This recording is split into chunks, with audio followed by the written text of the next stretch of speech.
ഗീതംസ് കിച്ചണിലേക്ക് സ്വാഗതം. ഇന്ന് നമ്മൾ ഉണ്ടാക്കാൻ പോകുന്നത് ഒരു പരിപ്പ് പായസമാണ്. ഞാൻ സാധാരണ ഉണ്ടാക്കുന്ന രീതിയിൽ ഞാൻ നിങ്ങൾക്ക് കാണിച്ചു തരാം. നിങ്ങൾ അതെല്ലാവരും ഉണ്ടാക്കി നോക്കണം. അതിനുള്ള ആവശ്യങ്ങൾ എന്താണെന്ന് ഞാൻ കാണിച്ചു തരാം. ചെറുപയറിൻ്റെ പരിപ്പാണിത്. ഇത് 1 കപ്പുണ്ട്. അതിൻ്റെ കൂടെ 1 കപ്പ് ശർക്കരയുടെ പൊടിയാണ്. ഇതിനകത്തൊട്ടും കല്ലും മണ്ണും ഒന്നും ഇല്ലാത്തതുകൊണ്ടാണ് നമുക്ക് അത് അങ്ങനെ തന്നെ ചേർക്കാം. പിന്നെ ഒരു 2.5 ടേബിൾ സ്പൂൺ ചൗവരി, 3 ടേബിൾ സ്പൂൺ നെയ്യ്, ഒരു ഒരു ഒരു ഒരു വലിയ തേങ്ങയുടെ തലപ്പാലും, 1 കപ്പ് തേങ്ങാപ്പാലുണ്ട്. ഇത് ഏകദേശം 1.5 കപ്പ് രണ്ടാം പാല്. ചിലപ്പോൾ നമുക്ക് കുറച്ച് വെള്ളം കൂടെ ആവശ്യം വരുമായിരിക്കും. അത് നമുക്ക് ആവശ്യത്തിന് ചേർക്കാം. പിന്നെ വറുത്ത് ഇടാനായിട്ടുള്ള തേങ്ങാക്കൊത്ത് 2 table spoon, nuts 2 table spoon, raisins 2 table spoon. ആദ്യമേ നമുക്കൊരു ഫ്രൈ പാൻ അടുപ്പേ വെച്ചിട്ട് ഈ പരിപ്പ് നമുക്ക് ഡ്രൈ റോസ്റ്റ് ചെയ്യണം. സാധാരണ പരിപ്പ് പായസത്തിന് ഡ്രൈ റോസ്റ്റ് ചെയ്യും അതിൻ്റെ ആ ഒരു പച്ച മണം മാറാനായിട്ട്. ഇത് ഡ്രൈ റോസ്റ്റ് ചെയ്യുമ്പോൾ ഒരു റോസ്റ്റ് മണം വരും. അന്നേരം നമുക്കിത് ഓഫ് ചെയ്യണം. അല്ലെങ്കിൽ ഇതൊന്ന് എടുത്ത് കടിച്ചു നോക്കിയാൽ നല്ലതായിട്ട് ക്രിസ്പി ആണെങ്കിൽ അന്നേരം ഓഫ് ചെയ്തേക്കണം. ഇത് ഡ്രൈ റോസ്റ്റ് ചെയ്ത് കഴിഞ്ഞിട്ട് നമുക്കിത് കഴുകിയിട്ടാണ് ഇത് പായസം ഉണ്ടാക്കാൻ പറ്റുന്നത്. കഴുകിയിട്ട് ഡ്രൈ റോസ്റ്റ് ചെയ്താൽ അത് ഫ്രൈ പാനിലൊക്കെ പിടിക്കും. അതുകൊണ്ട് ഡ്രൈ റോസ്റ്റ് ചെയ്ത് കഴിഞ്ഞിട്ട് കഴുകണം. ഒരു മീഡിയം ഹീറ്റ് വെച്ചിട്ട് ചെയ്താൽ മതി. അല്ലെങ്കിൽ ചിലപ്പം പരിചയമില്ലാത്തവർക്ക് അത് കരിഞ്ഞു പോകാൻ ചാൻസ് ഉണ്ട്. ലൈറ്റായിട്ട് ബ്രൗൺ ആയിട്ടുണ്ട്, നല്ലതായിട്ട് മൊരിഞ്ഞിട്ടുണ്ട്. ഇത് മതി. അങ്ങനെ നമ്മുടെ പരിപ്പ് കഴുകി ഞാൻ കൊണ്ടുവന്നിട്ടുണ്ട്. അത് നമുക്ക് പ്രഷർ കുക്കറിനകത്തോട്ടിടാം. കുറച്ച് വെള്ളം കൂടെ ഒഴിച്ചേക്കാം. അതിന് കുറച്ച് മുമ്പിലായിട്ട് കുറച്ച് വെള്ളം കൂടെ വേണം, അല്ലെങ്കിൽ അടിക്ക് പിടിക്കാൻ ചാൻസ് ഉണ്ട്. മതി. അത് മുങ്ങിക്കിടക്കണം. ശകലം കൂടെ വെള്ളപ്പൊക്കത്തിൽ കിടക്കണം. ഇത് ഞാൻ അടുത്ത സ്റ്റവിലോട്ട് വെക്കുവാണ്. എന്നിട്ട് ചവരി വേകുന്ന കാണിച്ചു തരാം. അങ്ങനെ നമ്മൾ അളന്ന് വെച്ച ചവരി ഞാൻ സോക്ക് ചെയ്യാൻ പോവാണ്. ഒരു 2 മണിക്കൂറേക്ക് സോക്ക് ചെയ്യണം. അങ്ങനെ നമ്മൾ സോക്ക് ചെയ്ത് വെച്ച ചവരിയാണ്. ഇനി ഇത് ഞാനൊരു 2 മണിക്കൂർ വെച്ചു. ഇനി നമുക്ക് ഇത് വേവിച്ചെടുക്കണം. അതിന് നമ്മൾ ഒരു പാത്രം അടുപ്പത്ത് വെച്ച് ഇതിട്ട് കുറച്ച് വെള്ളം കൂടെ ഒഴിക്കാം. ഇത് വെന്തെടുക്കണം. ചവരിക്കകത്ത് കുറച്ച് വെള്ളം കൂടെ വെച്ച് ഞാൻ ഇനി ഇത് കുക്ക് ചെയ്യാൻ അടച്ച് കുക്ക് ചെയ്യണം. അടച്ചു വെച്ച് ഇടയ്ക്കൊന്ന് ഒന്ന് നോക്കണം. അത് വെന്തിട്ടുണ്ടെങ്കിൽ നമുക്കത് ഓഫ് ചെയ്യണം. ഇത് തിളയ്ക്കാൻ തുടങ്ങി. ഇനി നമുക്ക് ഇതിൻ്റെ ഫ്ലെയിം ഒന്ന് താത്തിടണം. അത് പെയ്യെ വെന്തോട്ടെ. ഇനി നമുക്ക് ഈ നട്ട്സും തേങ്ങാക്കൊത്തും റൈസിൻസും വറക്കണം. ആദ്യം നമുക്ക് തേങ്ങാക്കൊത്ത് ഇടാം. അത് കഴിഞ്ഞ് നട്ട്സ്, അത് ലൈറ്റ് ബ്രൗൺ ആകുമ്പോൾ നട്ട്സ് ഇടണം. അത് കഴിഞ്ഞിട്ട് ലാസ്റ്റ് നമുക്ക് റൈസിൻസ് ഇട്ടാൽ മതി. ഇനി നമുക്ക് 2 ടേബിൾ സ്പൂണ് നെയ്യ് ഒഴിക്കണം. 2 ടേബിൾ സ്പൂൺ നെയ്യ് ഒഴിച്ച് ബാക്കി നെയ്യ് നമുക്കിവിടെ സേവ് ചെയ്ത് വെക്കണം. വേറെ ആവശ്യമുണ്ട്.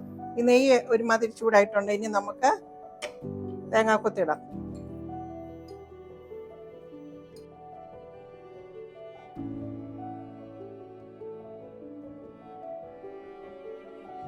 ഈ തേങ്ങാക്കൊത്ത് ഒരു ലൈറ്റ് ബ്രൗൺ ആകുമ്പോൾ നമുക്ക് നട്ട്സ് ഇടാം. അപ്പോൾ ഇത് ലൈറ്റ് ബ്രൗൺ ആകാൻ തുടങ്ങിയിട്ടുണ്ട്. നമുക്ക് നട്ട്സ് ഇടാം.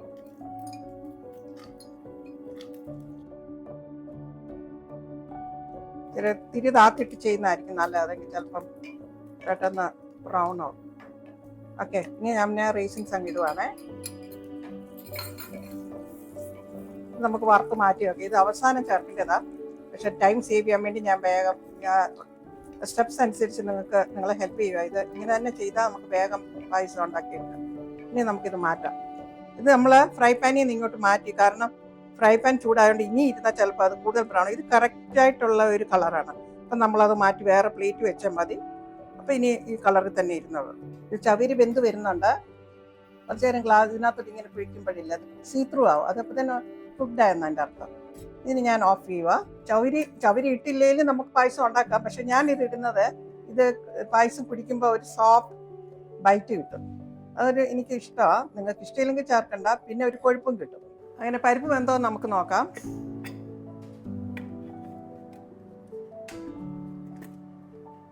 പരിപ്പ് വെന്തിട്ടുണ്ട്.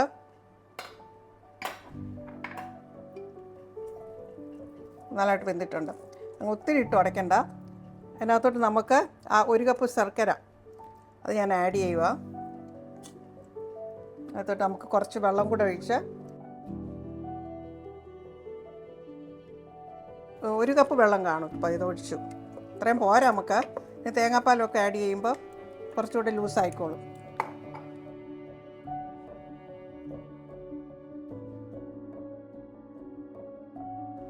ഓക്കെ, ഇനി ഞാനിത് ഓൺ ചെയ്യുവാണേ. ഇത് വഴറ്റണം. അതിൻ്റെ കൂടെ ഈ ബാക്കി വന്ന 1 ടേബിൾ സ്പൂൺ നെയ്യ്, ആ ബാക്കി 1 ടേബിൾ സ്പൂൺ നെയ്യും കൂടെ ഒഴിച്ചിട്ട് നമുക്ക് വരട്ടിയെടുക്കണം. കുറച്ച് നേരം ഇതിങ്ങനെ ഇളക്കി പരിപ്പയിൽ ആ ശർക്കരയുമായിട്ട് വരണ്ട് വരണം. അതിൻ്റെ കൂടെ നമുക്ക് ഈ വെന്ത ചവ്വരിയും കൂടെ അങ്ങ് ഇട്ടേക്കാം.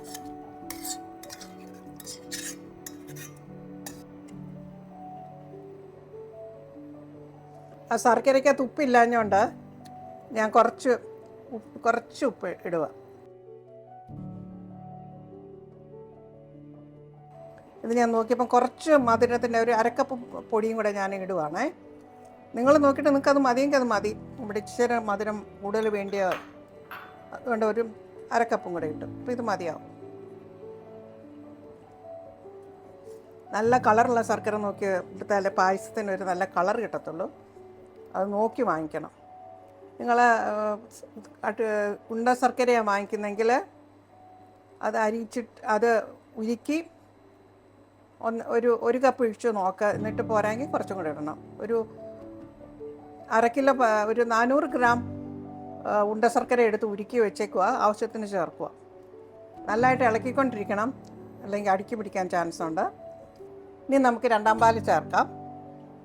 നമ്മളെടുത്ത് വെച്ച 2ാം പാല് ഇളക്കിക്കൊണ്ടിരിക്കണം. അത് പിരിയല്ല.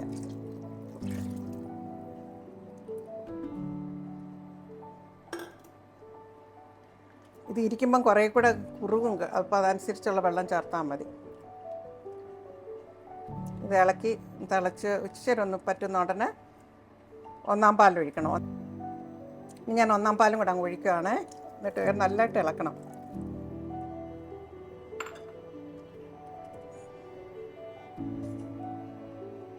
ഒന്നാം പാൽ ഒഴിച്ച് കഴിഞ്ഞാൽ അധികം തിളപ്പിക്കണ്ട. ചെറിയ ചൂടിലിട്ട് ഒന്ന് നല്ലതായിട്ട് ഇളക്കി നമുക്കിനി ഓഫ് ചെയ്യാം. അവസാനം നമുക്കിനി ചേർക്കാനുള്ള ചുക്ക് ഏലക്കായും കൂടെ ഒരുമിച്ച് ഒരേ അളവിൽ പൊടിച്ചിട്ട് ഞാൻ ആഡ് ചെയ്യുകയാണേ.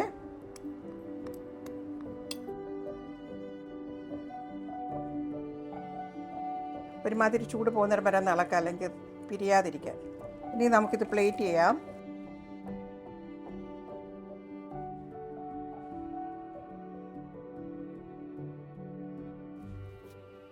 നമ്മളിത് ചെയ്ത് കഴിഞ്ഞിട്ട് ഈ വറുത്തിട്ടത് മുഴുവൻ